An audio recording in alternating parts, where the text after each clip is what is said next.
Nakahanda na pa kayo sa aking pagdating tulad ng isang magnanakaw? Huwag kayong panilin lang sa sanglibutan, sapagkat nariyan ang aking banal na espiritu upang siyang gumabay at magproteksyon sa inyo.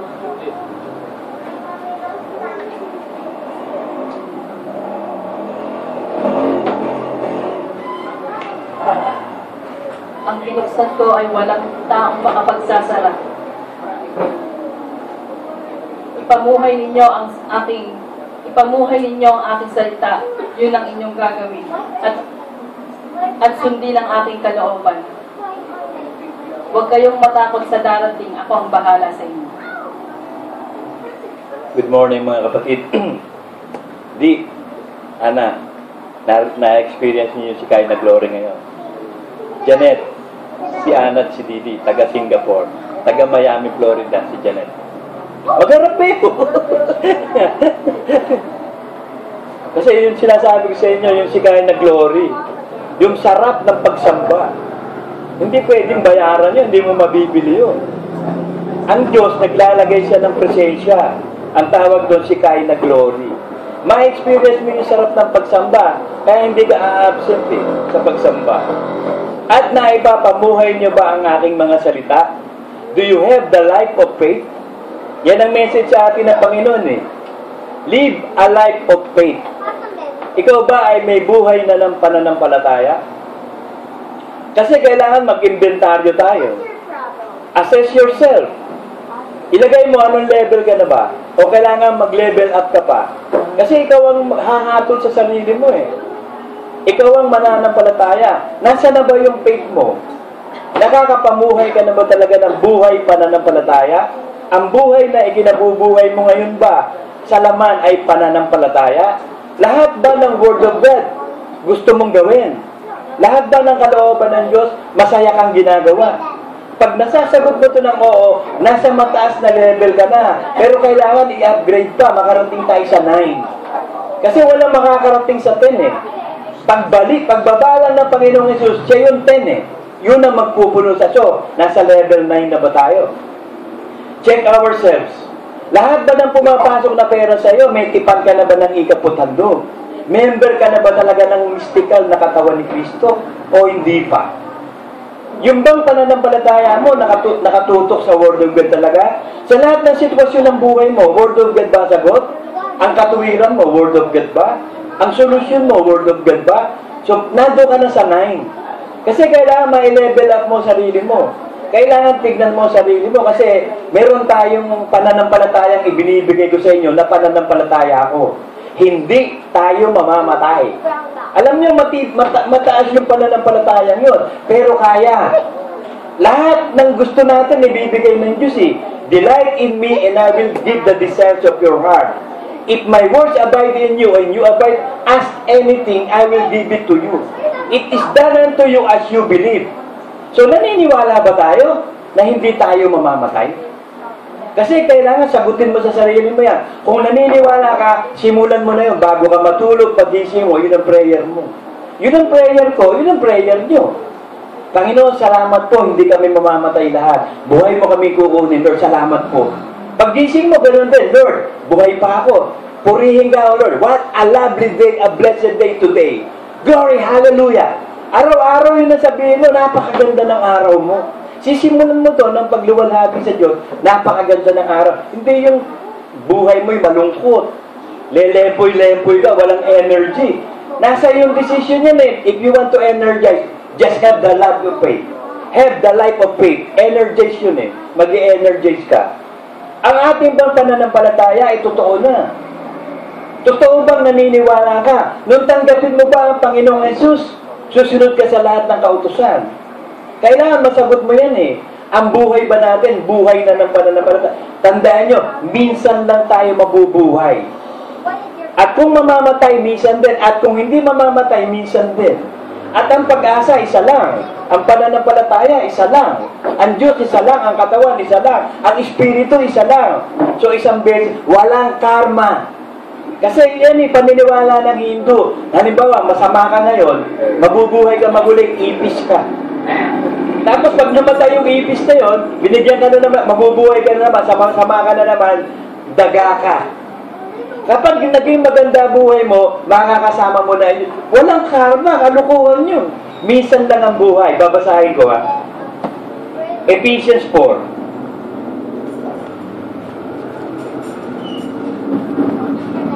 Pag hindi mo nagawa ang pananampalataya sa isang buhay na binigay ng Diyos sa iyo, you have missed the point. You have missed your life. Wala ka ng pag-asa. Kaya siguraduhin mo sa sarili mo, isa lang ang chance. Isa lang ang pagkakataon, isa lang ang pananampalataya. Hindi na ito uulitin. So ikaw, magdesisyon ka. Ito todo mo ba? 100% mo ba ibibigay ang buhay mo sa pananampalataya o hindi? Ikaw ang magdidesisyon. Ephesians 4:4. May isang katawan at isang espiritu. So isa lang ang katawan na tinayo ng Panginoong Hesus. Yung iglesia nung una, yun din na iglesia ngayon. Isa lang yan. Isa lang ang Espiritu Santo. Hindi dalawa, hindi marami, isa lang. Gaya naman ang pagkatawag sa inyo sa isang pag-asa. So, nung tawagin tayo, isa lang ang hope. Yung bang hope na yun, sasayangin mo ba? Babaliwalain mo ba? Eh, tinawag ka na nga. Binigyan ka ng chance, isa lang ang chance. Binigyan ka ng isang pag-asa, ano gagawin mo? Kung ikaw ba nakakita ng kayamanan sa isang lugar, sabi ng Bible, di ba bibilin mo yung lupang kinalalagyan ng kayamanan? Kasi pag nabili mo yung lupa, sa'yo na yung kayamanan. Meron kang right dahil binili mo yun. So, binili tayo ng Panginoong Hesus ng kanyang dugo. So, tayo ba naman ba ay papayag na mabili ng dugo ni Kristo? Pag pumayag ka, ang gagawin mo, kalooban ng Diyos. Magiging tunay na Kristiyano ka. Tunay na Kristiyano ka na ba? Lahat ba ng dekreto ng apostol, ginagawa mo? Ikaw ba ay nasisiyahan na sa pagiging Kristiyano mo? Sanay ka na bang ma-persecute? Sanay ka na mapagsabihan ng masama? Hindi ka na nagre-react. Masaya ka na sa buhay Kristiyano mo. Nasa level 9 ka na noon. Tignan mo sarili mo dahil hindi ako pwedeng humatol sa inyo o walang hahatol kahit kanino o walang comparison. Ibang-iba ang pagkakalikha ng Diyos sa bawat isa sa atin. Parang fingerprint. Walang magkakamukhang fingerprint. Very unique. The one and only. The one and only lang tayo. Walang kadoble natin. Wala yung sinasabi ng mga scientists na ano ba yun. Nakalimutan ko yung word na yun eh. Yung nagmo-multiply, ano yung word na yun? Ginagamit niya ng Monsanto ngayon sa US. Yung tinatawag na GMO, nakalimutan ko lang yun eh. Yung, basta yun. Basta yun. Nakalimutan. Basahin ko na lang to. Isang pag-asa ng pagkatawag sa inyo. Isang Panginoon. Isang pananampalataya. Isang bautismo. So, isa lang ang pananampalataya. Word of God. Isa lang ang bautismo. Kaya pag nabautismo ka sa tubig ng totoo, hindi na ulitin. Pag nabautismo ka sa Espiritu Santo ng totoo, hindi na rin ulitin. Isa lang ang katawan, isa lang ang Diyos. Isa ka lang din. Isa lang ang pag-asa. So, sana iintindihan natin, nalalaman natin, ano gagawin mo? Di ba, isang beses mo na rin itotodo lahat? Itodo mo na. Ano pa gagawin mo? May gagawin ka pa ba? Useless na lahat ng pera mo, kayamanan mo. Pag hindi mo na itodo ang pananampalataya, useless na lahat yan. Aanin mo yan sa langit. Eh, ang titirhan mo doon, made of gold eh. Lupa nga lang doon, made of gold eh. Crystal gold eh. Para daw bubog na salamin eh. Puting-puting kumikinang. Glorified ka. Ang damit mo, hindi mo nahuhubarin. Glorified dress, glorified body. Ang ilaw doon, wala nang araw. Si Kristo ang ilaw. Titira ka doon sa mansyon, may kwarto ka doon. Made of gold lahat yun. Yung pader nun, precious gem lahat. 12 yung magkakadikit lahat. May amethyst, may emerald, may sapphire, may jet. Ang pintuan nun, pearl. So anong kayamanan dadalhin mo doon? Wala ka kwenta-kwenta yung kayamanan dito doon. So yung kayamanan binibigay ng Diyos sa atin is to glorify God.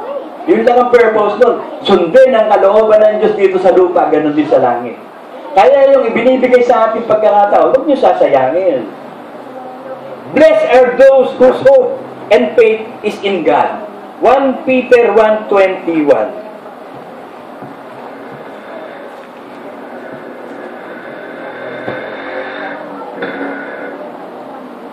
na sa pamamagitan niya ay nanampalataya kayo sa Diyos na sa Kanya'y bumuhay na maguli sa mga patay at sa Kanya'y nagbigay ng kaluwalhatian upang ang inyong pananampalataya at pag-asa ay mapa sa Diyos. So yung pananampalataya at pag-asa natin sa Diyos lang.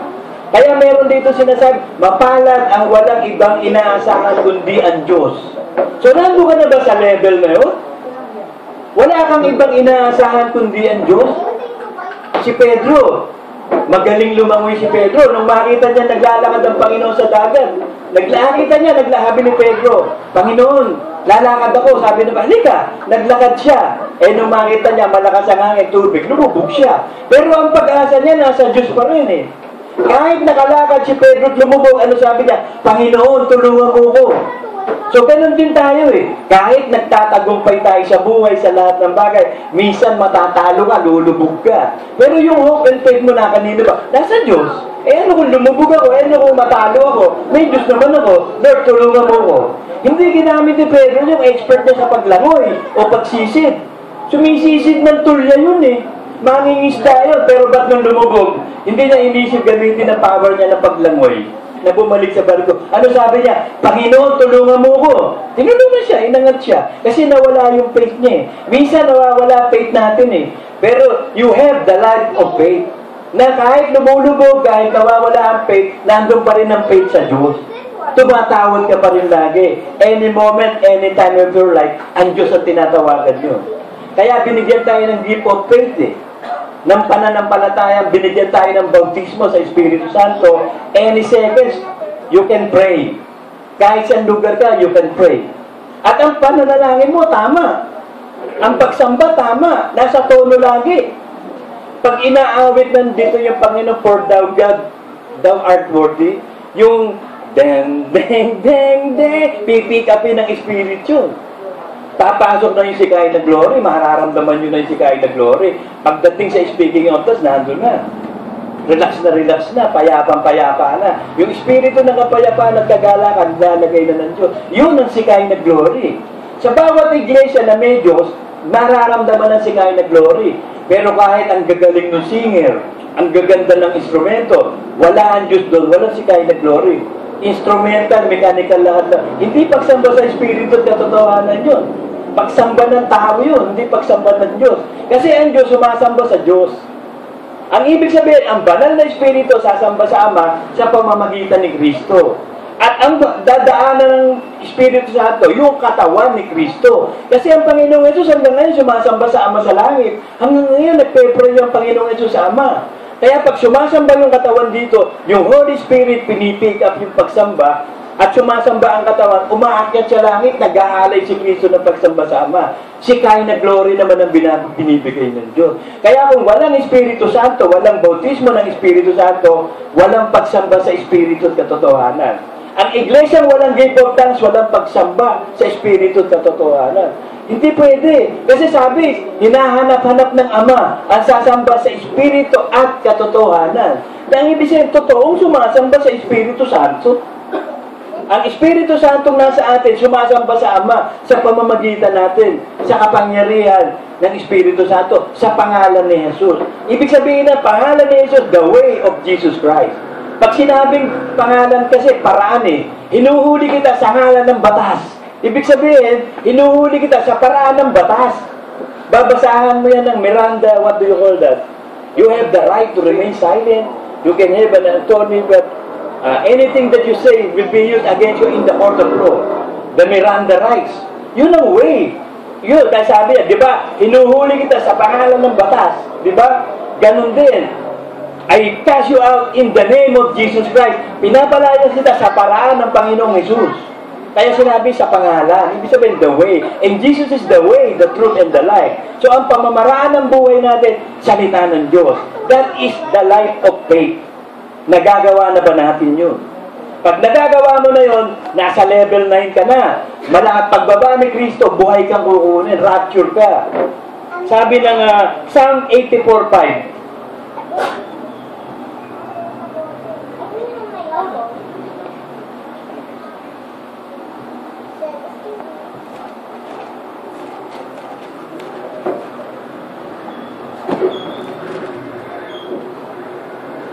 Mapalad ang tao na ang kalakasan ay nasa iyo, na may mga daan sa kanyang puso ng tungo sa Sayon, sa Sion.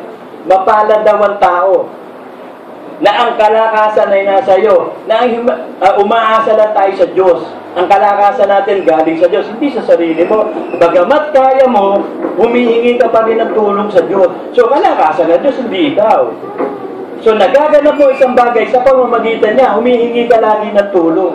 Kahit kaya mo na, humihingi ka pa rin ng tulong. Sa paraan yun eh. Kasi ang Panginoong Jesus, nasa Kanya, buong kapuspusan ng Ama ng Diyos eh. Eh, ba't humihingi pa siya ng tulong? Ba't nagpe-pray pa siya sa Ama? Kaya na niya, di ba? Yun ang reverence, yun ang tinatawag na pagpapakumbaba. Pagpapasakop sa kapangyarihan ng Diyos. Lahat ng bagay gagawin natin by prayers. At ito na yung panahon na ang lahat ng prayers natin didinggin ng Diyos. Bakit hindi ka tumatanggap? Hindi ka kasi humihingi. Sabi ng Diyos eh, hindi kayo tumatanggap, hindi kasi humihingi. Ask and it shall be given. Knock and it shall be open.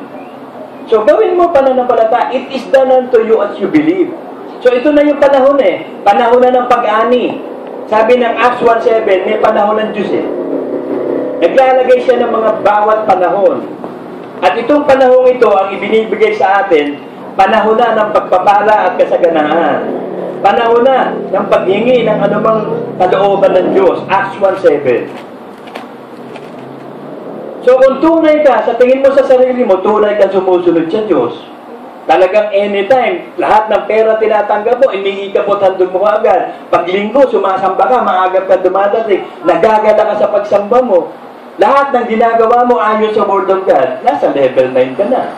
So hingin mo kahit ano, bibigay sa'yo. Yun na yung panahon eh. Kailangan magawa mo yung kondisyon bago gawin ng Diyos yung gusto. Sabi ng Acts 1:7, at sinabi niya sa kanila, hindi ukol sa inyo ang pag-aalam ng mga panahon o bahagi ng panahon na itinakda ng Ama sa kanyang sariling kapamahalaan. So nagtatakda ang Diyos ng sariling kapamahalaan. Kagaya ng rapture, hindi alam ng Panginoong Jesus kung kailan siya bababa. Ang Ama lang ang nakakaalam nun. Sabi sa Matthew 24:37. So pag sinabi ng Ama, o Panginoong Jesus, bababa ka na, kukunin mo na mga... At saka niya lang malalaman. Kaya hanggang ngayon, nagpe-pray siya sa Ama para sa atin. Para matiyak yung kaligtasan natin. At kapag ang prayer natin, buhay tayong huhunin, yun din ang ipag-pray ng Panginoong Jesus sa Ama. O Ama, nagpe-pray yung aking iglesia rito sa lupa. Sinasabi, hindi sila mamamatay. Buhay, o ipipreserve natin sila, Ama. Okay. Ganun ang Diyos eh. Okay, approve. Kasi pag sinabi mo, halimbawa, ang malas ng buhay ito, sabihin ng Diyos, ang malas nyo. Eh sabi mo eh, it is done unto you as you believe. You are what you think. Proverbs 23:7. Kung ano iniisip mo, ganun ka. Ba't ka mag-iisip ng ganun? So, aalisin natin lahat ng evil thoughts. Pag may pumapasok na masama sa'yo, mamamatay ka. Anong mamamatay? Hindi ako mamamatay. Ikaw ang patay, taning. Patay ka na. Lahat ng paalam mo siya. Hindi. Maghihirap ka. Hindi ako maghihirap. Mayaman ako. Mayaman ang Diyos ko. Pinagpala ako. I am blessed. Mahina ka. Oo, mahina ako, pero malakas ako. Ikaw ang mahina. Lalabang ka. Huwag kang papayag sa evil spirit. Labanan mo. Talo na yun eh. You have to affirm faith. Ipakilala mo pa na, you have that life of faith. Ipakilala mo sa sarili mo, you have that life of faith. Psalm 84:11-12.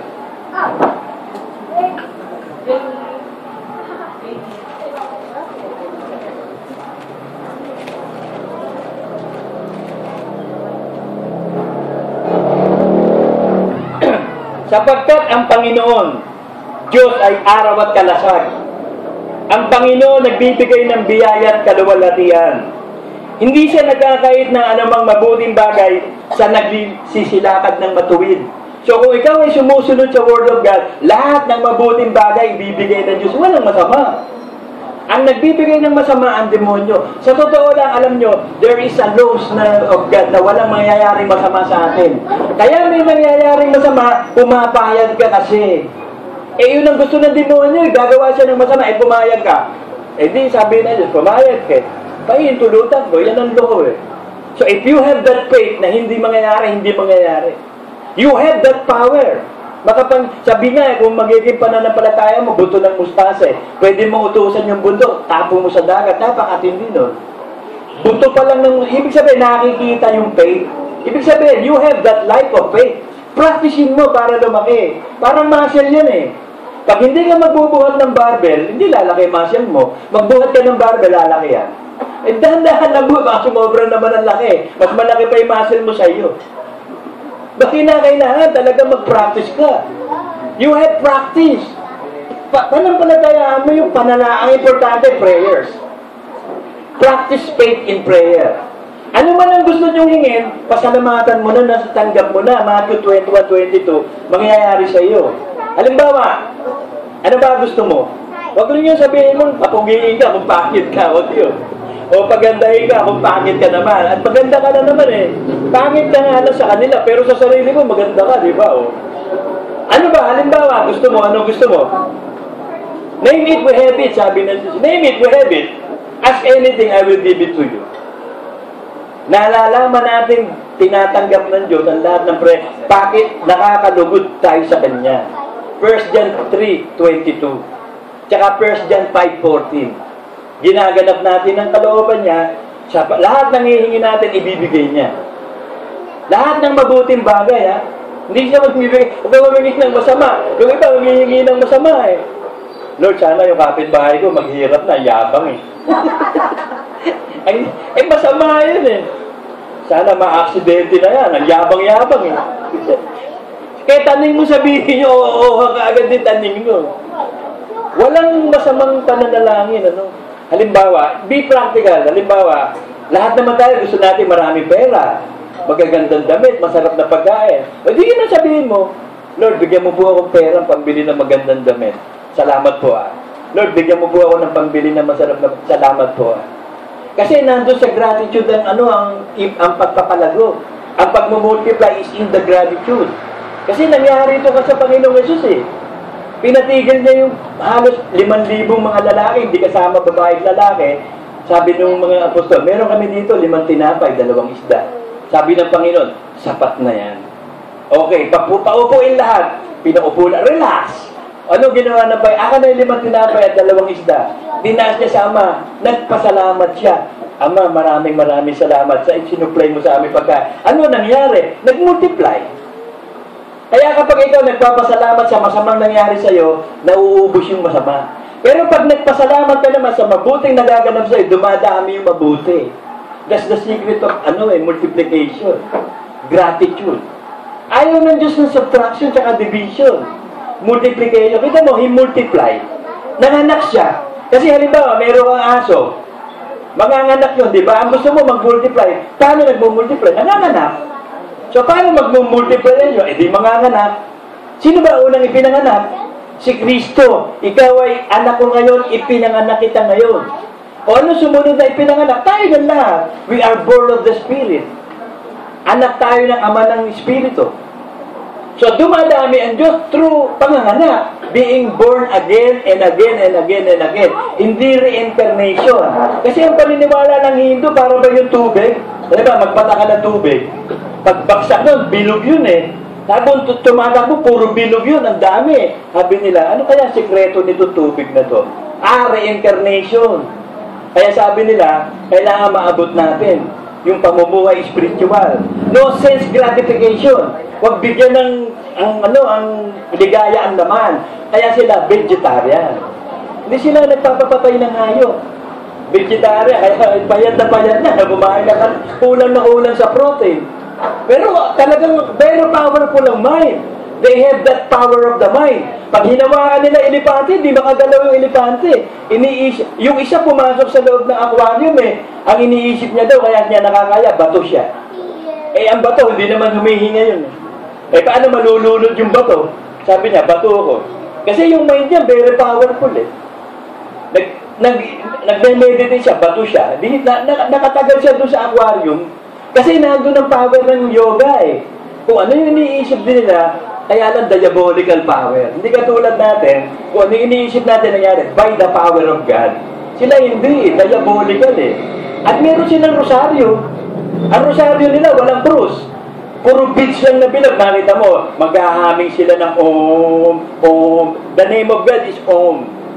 Tapos, pag narinig na nila, tinig ng Diyos, tigil na sila doon sa rosaryo nila. Walang tigil yung haming nila. Naghahaming sila ng Om. Pag narinig na, sino maririnig nila? This is Satanas yun. Napakaraming fallen angel Si Joseph Smith, fallen angel din ang nakita noon. Binigyan siya ng plates, nagtayo ng Mormons. Evil spirit yun, fallen angel yun.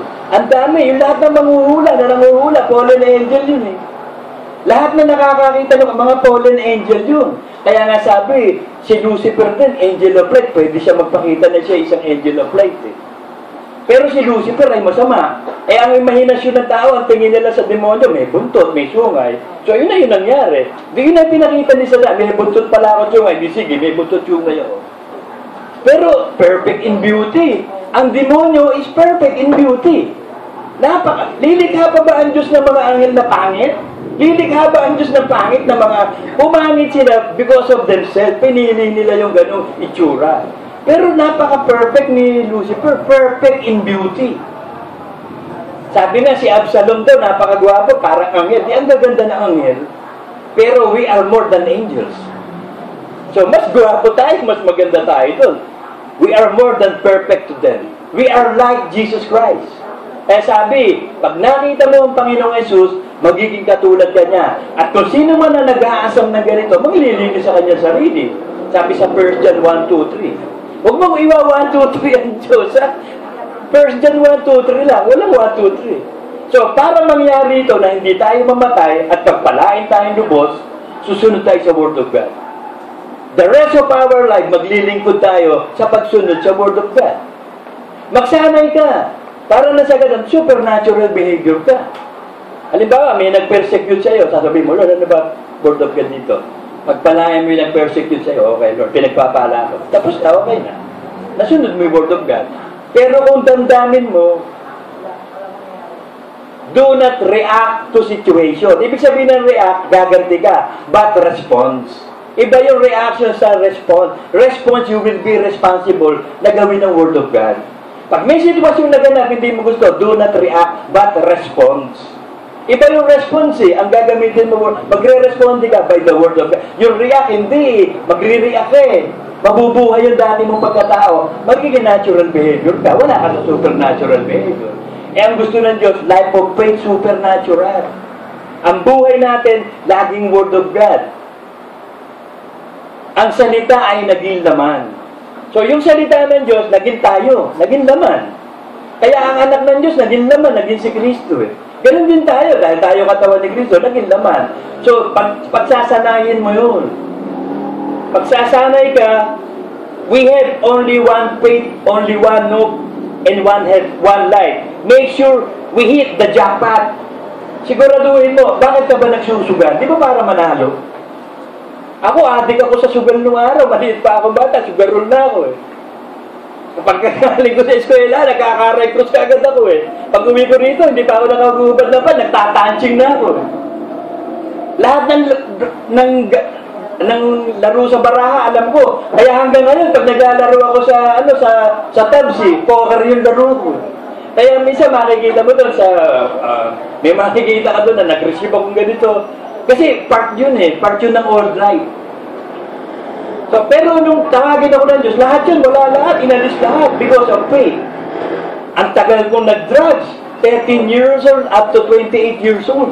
Ilan yun? 15 years? 15 years ako, walang tigil. 13 years old, wala akong ginawa. Nung araw, pinamimigay lang ang marijuana, ayaw nilang kunin. Kasi sabi-sanay, nakapost pro marijuana, pinatakot sila. Pag bumibili ka ng sorbetes, sasabihin naman talaga, huwag kang bumili ng sorbetes, may opio yan. Sabi ko, tanga naman ito, ang mahal ng opio Ba't lalagyan ng opio? Mga gunggong, ang mga magulang natin yung araw, mga tanga. Maglalagay ba ng opio? Ang mahal ng opium, manggagaling yun sa poppy plant. Ang powder nun, opium. Pag ginawa mo liquid yun, heroin yun. Gusto mo naman yung Coca Plus, ang powder nun, cocaine. Ang liquid nun, morphine. Ang mamahal nun. Tapos lalagyan mo ng ganun. Di, namimigay.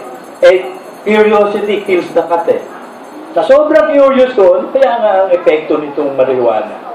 Di tinatanggap ko yung mga ayaw nilang tanggapin, natatanggap. Ako kumukuha lahat.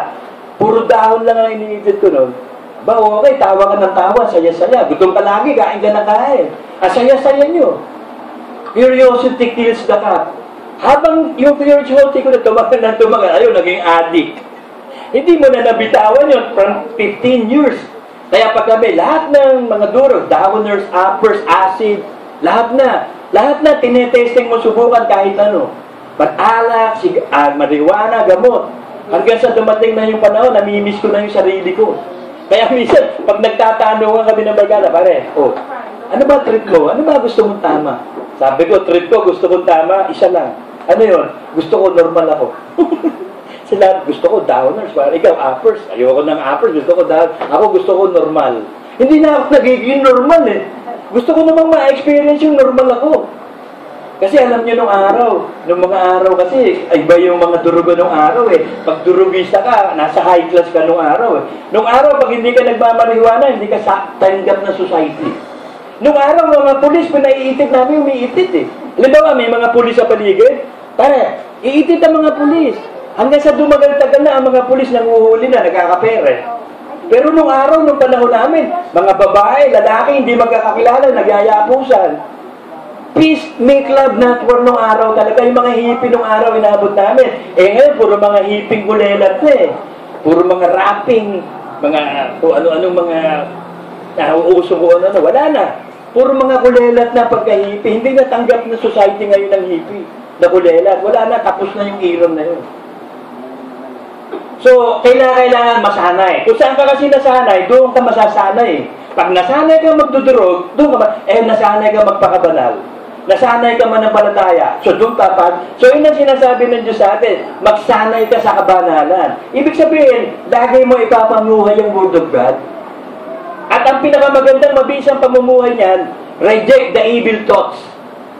Magsanay ka na walang evil thoughts sa buhay mo.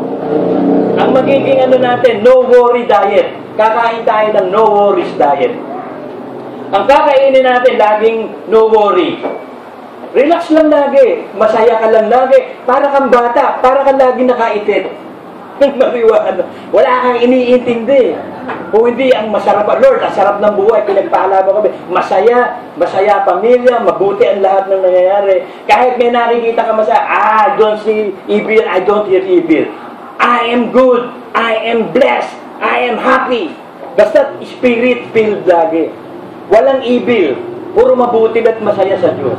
Yun ang pamumuhay mo, masasanay ka na ng ganun. Ang daming problema, hinaharap mo lahat ng problema, pero hinihingi mo ng tulong sa Diyos. Hamon Diyos ang magtumulong, ang mag-solve. So, minsan lang ang buhay. At ang buhay, punong-puno ng tensyon. Kapag in-entertain mo, nag-react ka sa tensyon, naku, tensyonado ka lagi. Baka ma-heart attack ka agad yan. Baka ma-brain attack ka agad yan. Sabi ng 1 John 3:3, kung talaga tayo, may pag-asa na magpapakabanal-banal, maglilinis tayo sa sarili natin at makikita natin ang Panginoong Hesus kung ano siya, magiging katulad niya tayo. So, kung ano ang glorification ng Panginoong Hesus, ganun din ang glorification natin. Basahin natin. 1 John 3:1-3. Masdan nyo kung gaanong pag-ibig ang ipinagkaloob sa atin ng Ama upang tayo'y mga tawag na mga anak ng Diyos. At tayo'y gayon nga, dahil dito hindi tayo nakikilala ng sanlibutan sapagkat siya'y hindi nakikilala nito. Mga minamahal, ngayon ay mga anak tayo ng Diyos at hindi pa nahahayag kung magiging ano tayo. So, hindi pa nahahayag, hindi pa bumaba si Kristo, hindi mo alam kung magiging ano ka pa. Yung pang-glorified body, made of gold ba yun?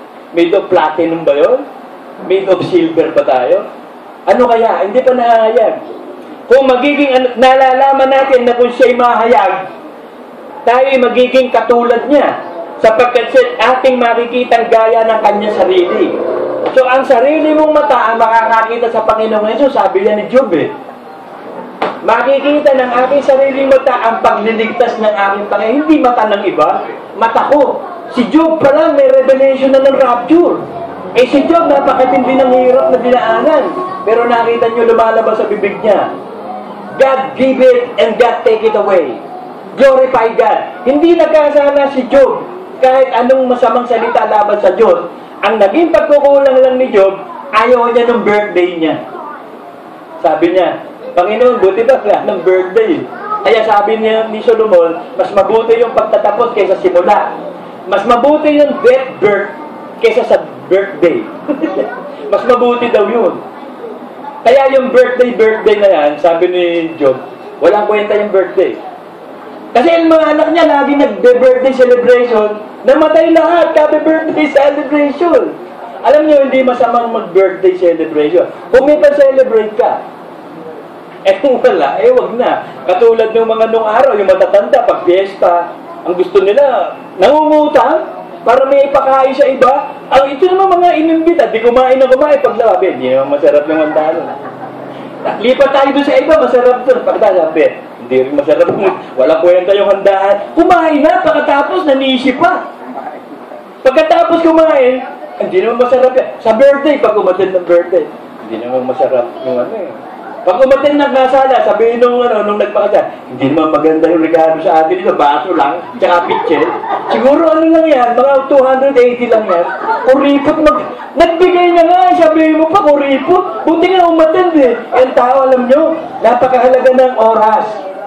Bawat oras sa atin is very precious.